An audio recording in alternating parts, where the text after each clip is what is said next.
भवतु सह नो भुनक्तु सह वीर्यं करवावहै तेजस्विनावधीतमस्तु मा विद्विषावहै।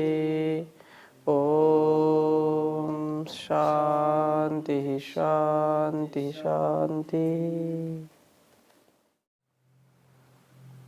गीता सार की इस कक्षा में पुनः आप सभी का हार्दिक स्वागत है।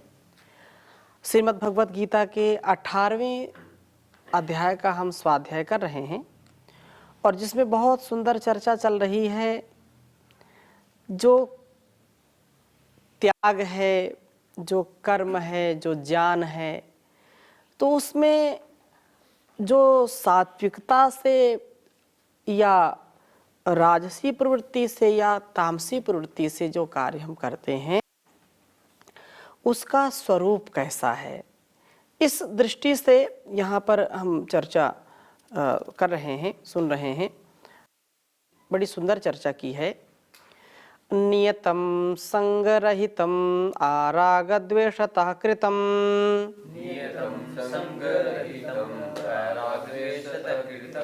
अफलप्रेप्सुना कर्म यत्तत् सात्विकमुच्यते।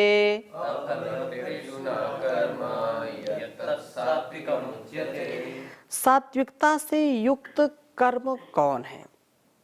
तो कहा कि जो कर्म शास्त्र विहित हैं, अर्थात शास्त्र अनुकूल जो कर्म हैं, जो वेदानुकूल कर्म हैं, जो शास्त्रों में बताए गए कर्म हैं, ये विधि है, ये निषेध है, और उनके अनुसार जो जीवन जीता है, उनके अनुसार जो कर्मों को करता है, कर्मानुष्ठान करता है, स्वधर्म अनुसार नियत कर्म करता हुआ, जो कर्तृत्व अर्थात कर्तापन की आसक्ति से रहित होकर के तथा फल को न चाहते हुए फलासक्ति से विमुख होकर के केवल कर्म पुरुषार्थ जो करता है, तो ऐसा फल को न चाहने वाले पुरुष के द्वारा अफल प्रेप्सुना, बिना किसी राग द्वेष के किया जाता है, वह कर्म सात्विक कर्म कहलाता है।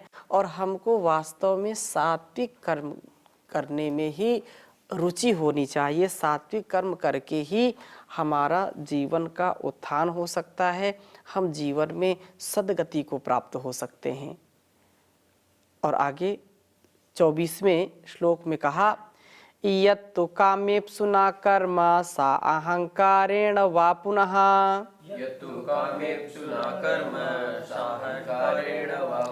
क्रियते बहुलयासं तद्राजसम् उदाहृतम्।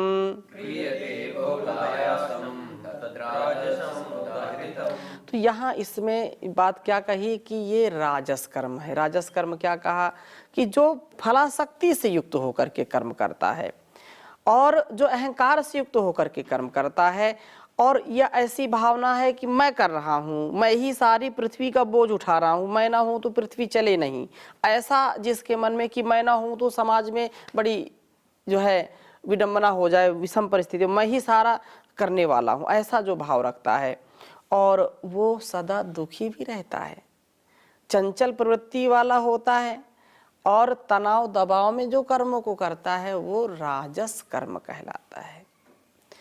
और अनुबंध क्षयम हिंसामवेक्ष्य च पौरुषम मोहादारभिते कर्म यत्तत् तामसम उच्यते। जो तमस से युक्त कर्म है वो क्या है? कहा कि अनुबंध कर्म का परिणाम, उसके करने में होने वाले जो ऊर्जा व धन क्षय हिंसा, इनका विचार न करके बस अपने सामर्थ्य का ध्यान न रखते हुए मोह के वशीभूत होकर के जो अंधाधुंध कर्म करता जाता है वह तामस कर्म कहलाता है। बस कुछ विचार नहीं करना और बस करते रहना, उसका परिणाम क्या होगा, दुख मिलेगा, सुख मिलेगा, इससे लाभ होगा कि हानि होगी, ये कुछ विचार नहीं करिए। धर्म युक्त है कि अधर्म युक्त है, लाभ हानि तो बाद की बात है। सबसे प्रथम बात क्या है कि ये धर्म से युक्त है कि अधर्म से युक्त है, पाप से युक्त है कि पुण्य से युक्त है। अनुबंध कर्म का परिणाम, उसके करने में होने वाला जो ऊर्जा व धन का जो क्षय है, हिंसा, प्राणी पीड़न, इनका विचार न कर तथा अपने सामर्थ्य का ध्यान न रखते हुए मोह के वशीभूत होकर के जो किम कर्तव्य विमूढ़ता में कर्म को करता, उसको खुद ही नहीं पता कि इसका परिणाम क्या होगा, ये मेरे लिए अनुकूल है या प्रतिकूल है, ये आत्म कल्याण राष्ट्र कल्याण के लिए होगा, समाज कल्याण के लिए होगा या इसकी दुर्गति के लिए होगा, ऐसा जो विचार नहीं करते वे वास्तव में तामस कर्म करते हैं, तमस से भरे हुए कर्म को करते हैं। और बहुत सुंदर चर्चा की है कि वास्तव में जो करता है, करने वाला है, जो सेवक है, जो साधक है, जो हर प्रकार की बाधक तत्वों को नाश करने वाला है, उसका स्वभाव कैसा होना चाहिए और कैसा सात्विक करता होता है, सात्विक जो कर्म करने वाला है। बहुत सुंदर बात है, इसको हमको आत्मसात करना चाहिए और ऐसा ही जीवन जीने का प्रयत्न करना चाहिए। क्या कहा? मुक्त संगो अहंवादी धृत्युत्साह समन्वितः सिद्ध सिद्ध्योर्निर्विकारः कर्ता सात्विक उच्यते मुक्त संगो अनहंवादी धृत्युत्साह समन्वितः सिद्ध सिद्ध्यो निर्विकारः कर्ता सात्विक उच्यते।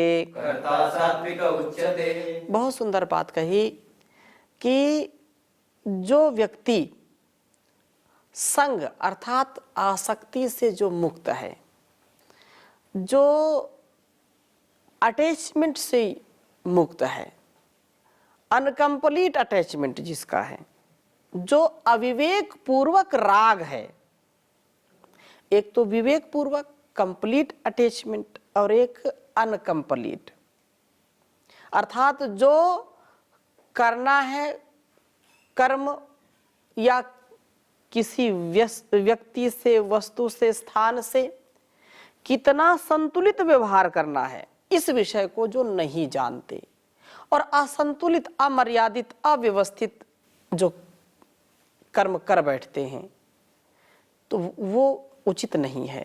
तो यहाँ कहा जो आसक्ति से मुक्त है, जो कंप्लीट अटैचमेंट है, व्यक्ति, वस्तु और स्थान में जिनका सात्विक लगाव है, क्योंकि लगाव तो रहेगा, माता पिता, गुरु, आचार्य, वेद, शास्त्र, उपनिषद आदि शास्त्रों में तो रुचि होती है, लगाव होता है, लेकिन ये क्या है? ये मुक्ति के लिए है। इन सभी साधनों का अभिप्राय क्या है? हम मुक्त होकर के जीवन जिए, आसक्ति से युक्त नहीं, आसक्ति से मुक्त जीवन जिए।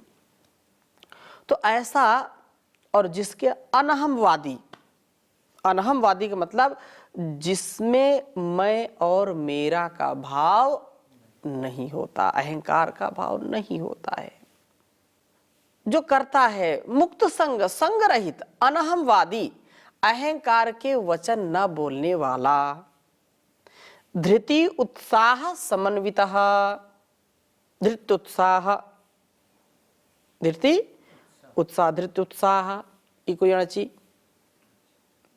तो कहा कि धैर्य और उत्साह से युक्त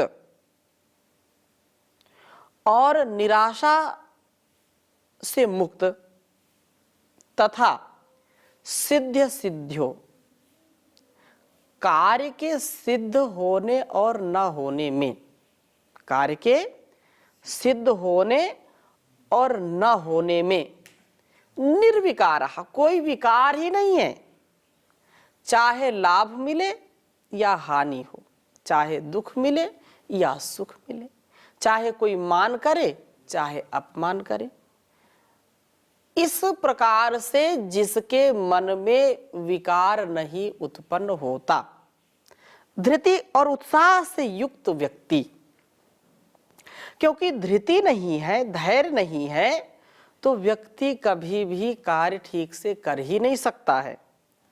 धृति धैर्य जो धर्म का प्रथम लक्षण कहा है। धृति क्षमा दमोस्तेयम शौचम इंद्रिय निग्रहा धीर विद्या सत्यम क्रोधो दशकम धर्म लक्षणम। धर्म के 10 लक्षण महर्षि मनु ने बताए और उसमें सबसे पहले क्या कहा? धृति।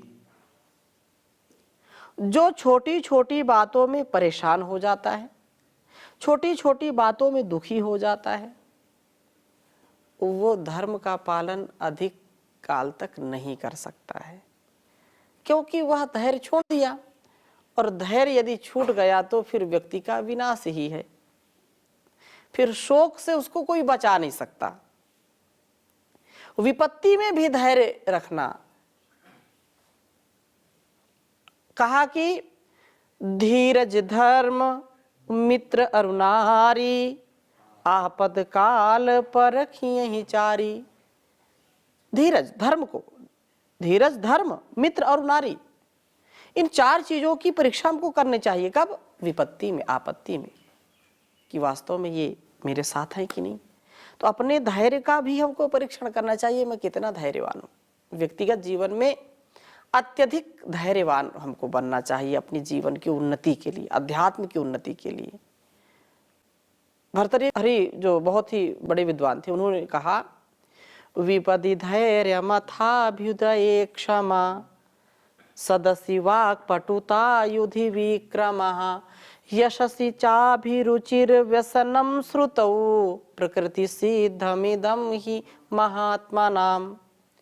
वास्तव में वही संसार में महात्मा कहलाते, वही धैर्यवान सज्जन महापुरुष कहलाते। कौन? जो विपत्ति में धैर्य रखते हैं। धृति उत्साह है ना यहाँ। विपत्ति धैर्यम अथाभ्युदय क्षमा। विपत्ति धैर्यम था मतलब विपत्ति में धैर्य, और जब विपत्ति में धैर्य रखेंगे धैर्यम अथा अभ्युदय क्षमा। अभ्युदय हो जाए, गुणवान बन जाए, बलवान बन जाए, बुद्धिमान बन जाए, धनवान बन जाए, तो अहंकार नहीं, क्षमा का भाव हो। किसी से त्रुटि हो जाए तो क्षमा करने का भाव। यशस्सी चाभिरुचिर व्यसनम श्रुतौ। यश में अभिरुचि रखने वाले, जो अपने यश कीर्ति को चारों ओर बढ़ाने वाले होते हैं। और व्यसनों में व्यसनम श्रुतौ, जो अपने आप को श्रुति में सच्चे जो ज्ञान है, जो वेदवाणी है, कल्याणी है, उनके सुनने में जो व्यसन रखते हैं, अर्थात अच्छे अच्छे सुवचन को सुनने का जो प्रयास करते हैं, वही वास्तव में सज्जन महात्मा है। और भी भर्तृहरि बहुत सुंदर कहते हैं, आपने बहुत स्मरण किया है, वो जो योगी है सच्चा, उसके लिए भी यह बात आवश्यक है।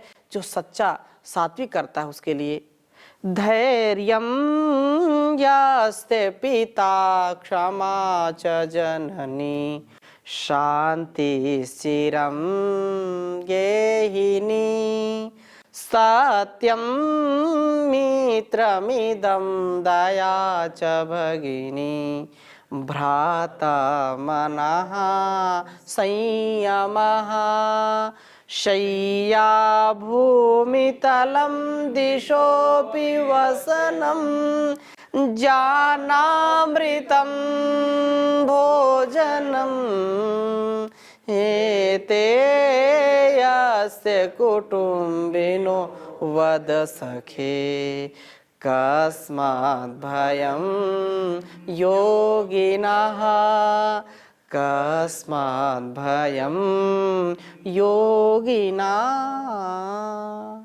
तो ये जो सच्चा साधक है, सच्चा जो सात्विक करता है, उसके अंदर धैर्य का असीम समुद्र, बहुत गहराई से वो धैर्य को रखता है, उथला विचार वाला नहीं होता। और अनहमवादी, मैं और तू की बात नहीं करता, मैं और मेरा, तू और तेरा, ये जो विचार है ये किसका? इस संकीर्ण लोगों का है। अयम निजः परो वेत्ति गणना लघु चेतसाम उदार चरिता नाम तु वसुधैव कुटुंबकम। उनके लिए सारा संसार परिवार का कार्य करता है। तो यहाँ पर ऐसी बात कही। और सिद्धि असिद्धि हो, कुछ भी हो, लाभ हो हानि हो, उसमें निर्विकार, कोई विकार नहीं। कुछ लोगों को थोड़ी सी सफलता मिलती है, थोड़ा सा सुख मिला, उछल पड़े, बिल्कुल बिल्कुल फूल के कुप्पा जैसे हो जाते हैं। तो ऐसा नहीं, सुख भी सहन करने का और दुख भी सहन करने का। सुखेषु विगत स्पृहा, दुखेषु अनुद्विग्न मनाः। ये जो है स्थित प्रज्ञ के लक्षण बताए हैं। दुखेषु अनुद्विग्न मना, सुखेषु विगत स्पृहा, वीतरागा भया क्रोधा स्थित धीर तत् मुनिरुच्यते। स्थित प्रज्ञ बनने के लिए भी ये आवश्यक है। तो यहाँ ये जो बात कही है कि सिद्धि हो असिद्धि हो, दोनों की स्थितियों में जो निर्विकार है, हर्ष और विषाद से रहित है, जो समत्व युक्त रहता है, उसे ही सात्विक कर्ता कहते हैं। वही क्या है? सात्विक कर्ता कहलाता है। और जो राजस गुण से युक्त है उसके लिए क्या कहते हैं? रागी कर्म फल प्रेप्सुर, लुब्धो हिंसात्मको शुचिः, हर्ष शोकान्वितः कर्ता, राजसः परिकीर्तितः, रागी कर्म फल प्रेप्सुर, लुब्धो हिंसात्मको शुचिः।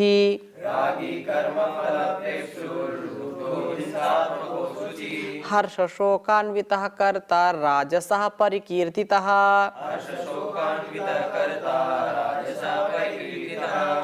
बहुत सुंदर बात कही कि विषयासक्त, कर्म फल पाने की इच्छा रखने वाला, लोभी, हिंसात्मक और अपवित्र भाव रखने वाला, सिद्धि के समय हर्ष और असिद्धि के समय शोक से पागल होने वाला,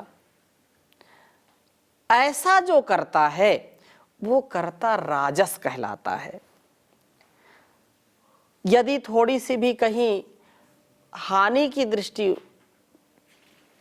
हो गई, हानि यदि समझ में आने लगे, तो उससे बहुत विह्वल हो उठता है, जो परेशान हो जाता है और ऐसा अवसाद में चला जाता है जिससे उसका जीवन उत्थान की ओर न जाकर के पतन की ओर पहुंच जाता है। तो ऐसा जो प्रमादी भी है एक प्रकार से, और जो कर्म फल पाने की लोलुपता ज्यादा है, कर्म कम करना पड़े, लाभ अधिक मिले, और थोड़ा लाभ मिला तो बहुत अहंकार से युक्त हो गया, और यदि थोड़ी सी हानि मिल गई तो उससे अपने को बिल्कुल समझता है कि बहुत ज्यादा हानि हो गई और अवसाद में चला जाता है। ऐसा व्यक्ति राजस कर्ता कहलाता है, जो राजसी कर्ता कहलाता है। और आगे क्या कहा? अयुक्तः प्राकृतः स्तब्धः, शठो नैष्कृत कोलसः, विषादी दीर्घसूत्री च, कर्ता तामस उच्यते। अयुक्तः प्राकृतः स्तब्धः, शठो नैष्कृत कोलसः, विषादी दीर्घसूत्री च, कर्ता तामस उच्यते। बहुत सुंदर बात कही कि कर्ता जो है, जो अयुक्त, शिक्षा से रहित है, जिसको विवेक नहीं है, जिसको ज्ञान नहीं है कि कैसे अपने व्यवहार को करना, कैसे सुख दुख में अपने आप को समझना और उसमें संतुलित रहना, संयमित रहना, अपने से बड़ों के साथ कैसा व्यवहार करना, छोटों के साथ कैसा व्यवहार करना, अपने जीवन और जगत के कल्याण के लिए कौन से कर्मों को करना, कौन से कर्मों को नहीं करना, क्या त्याज्य है, क्या ग्राह्य है, क्या हेय है, क्या उपादेय है, इसकी जिसको समझ नहीं है वह अयुक्त जो है, अयुक्त, असावधान है, अस्थिर है, शिक्षा से रहित है, असंस्कारित है, स्तब्ध, जो घमंडी है, जो मन, वाणी और शरीर से दूसरे का तिरस्कार करता है, अपने आगे किसी को जो समझता नहीं है निपट, अनाड़ी, मूर्ख है, लेकिन वो समझता है कि संसार का सबसे ज्यादा बुद्धिमान व्यक्ति मैं हूं। ऐसा जो व्यक्ति है, और कहा शठो, जो शठ है उसमें जो है दूसरों का अपमान करने वाला तथा उपकार का भी अपकार करने वाला, जिसने दूसरों की सहायता से अपने जीवन को अच्छा बना लिया, दूसरों के द्वारा अपने जीवन को कुछ सुखमय, धनमय बना लिया, बुद्धिमय, जो भी, दूसरों का जो सहयोग नहीं मानता, एहसान फरामोश, कृतज्ञता जिसको बोलते हैं, तो कृतज्ञता जिसको एहसानमंद, और कृतज्ञता ये एहसान फरामोश, जो दूसरों के द्वारा किए गए उपकार के बदले में अपकार ही करता है उनका। ठीक है, जिस थाली में खाया उसी में सुराग कर दिया, ऐसा। तो जिनका आश्रय लेकर के वो जीवन को जीता है, उन्हीं के प्रति वह द्वेष की भावना रखता है, ईर्ष्या की भावना रखता है। जो अस्थिर है, धैर्य और उत्साह से रहित है, चंचल बुद्धि वाला है, और शिक्षा से प्राकृत जो है, स्तब्ध, जो अकड़ में रहता है, अकड़ता रहता है, जकड़ता रहता विषयों में, अनम्र है, जो विनयशील नहीं है, नम्रता नहीं है, जब देखो बिल्कुल अपने ऐठ में रहते हैं। तो ऐसा जो शठ, धूर्त, निष्कृतिक, प्रतिशोध लेने की भावना रखने वाला, अच्छा इसने मुझको पुस्तक नहीं दी थी, अब मैं इसको बताऊंगा, इसने मुझको गाड़ी में नहीं बिठाया था, अब इसको मैं बताऊंगा। छोटी छोटी बातों को जो गांठ बना करके रख लेता है और उसका प्रतिशोध लेता है। ऐसे संसार में बहुत लोग हैं जो थोड़ी देर के लिए थोड़ा सा हो सकता है असहज हो जाए, फिर बात को भूल जाते हैं, उसको मन में रखते नहीं है।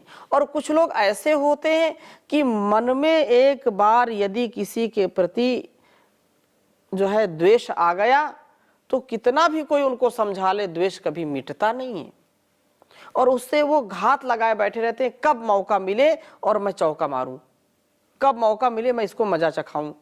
वो मौके की तलाश, वो बोल भी देते हैं, तुमने हमको 2 साल पहले, 3 साल पहले जब भी ये काम किया था, आज मुझको मौका मिला है तो मैं क्यों छोड़ूंगा। ऐसे जो कुटिल लोग हैं, जो द्वेष रखते हैं, जो धूर्त हैं, प्रतिशोध की भावना रखते हैं और आलसी हैं, अप्रसन्न चित्त रहते हैं, जब देखो त्योरियां चढ़ी रहती हैं, बिल्कुल ऐसा लगता है कि बिल्कुल जो है ना भूचाल आने वाला है। ऐसे लोग जो हैं वो दीर्घ सूत्री, आज का काम कल, कल का परसों, ऐसे जो बढ़ाते रहते हैं, करते नहीं है 5 मिनट का कार्य और उसमें कई दिन लगा दिया, तो वो दीर्घ सूत्री कहलाते हैं। क्या कहलाते हैं? तो दीर्घ सूत्री कहलाते हैं। विषादी, दीर्घ सूत्री अर्थात देर करने वाला, अल्पकाल साध्य कार्य में बहुत विलंब करने वाला।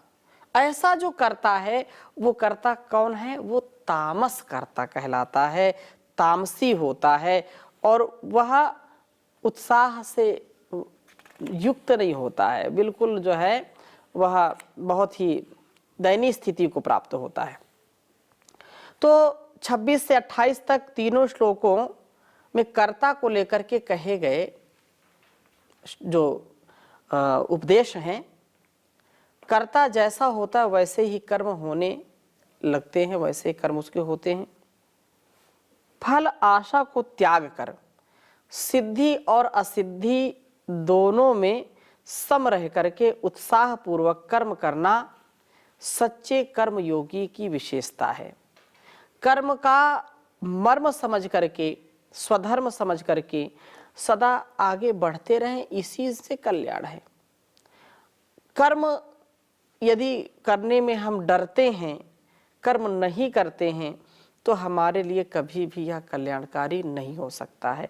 मनुष्य का जन्म मिला और हम कर्म न करें तो पशु से भी नीचे गिर जाएंगे। हम सदकर्म करें, जो हमारे ऋषियों ने, हमारे महापुरुषों ने जो बताया है, समझाया है, वह सदा करते जाएं। कितना भी संकट हो, कितनी भी समस्या हो, और ऐसा करते करते, सेवा सत्कार परोपकार करते करते जीवन बहुत सुंदर बन जाता है। इतना कोई कुछ भी कहे, हमको अपने अंदर से प्रसन्नता होती है। बाहर की हम प्रसन्नता यदि चाहते हैं, लोग वाहवाही करें, यश कीर्ति हो जाए, ये सुख मिले, वो सुख मिले, वो सुख तो क्षणिक है। वो सुख तो एक क्षण मिला, दूसरे क्षण दुख में आ जाता है। लेकिन अंदर का जो सुख, बस अपने जीवन को इस जगत की भलाई के लिए लगा दें, लोक कल्याण के लिए लगा दें, और फिर उससे कुछ चाहे नहीं। अगर चाहेंगे तो दुख से बच नहीं पाएंगे। ना चाहते हुए अपने लिए कुछ भी नहीं चाहना और संसार के लिए सब कुछ करना, यही भगवान श्री कृष्णचंद्र जी ने किया है। ये संसार है और अपने जीवन को ऐसे चलते जाओ विवेक पूर्वक, ज्ञान पूर्वक, तो अवश्य ही हम सात्विक कर्ता बनने का प्रयास करें। तो आज की कक्षा को वहीं पर विराम देते हैं, शेष चर्चा अगली कक्षा में करेंगे। ओम शांति शांति शांति।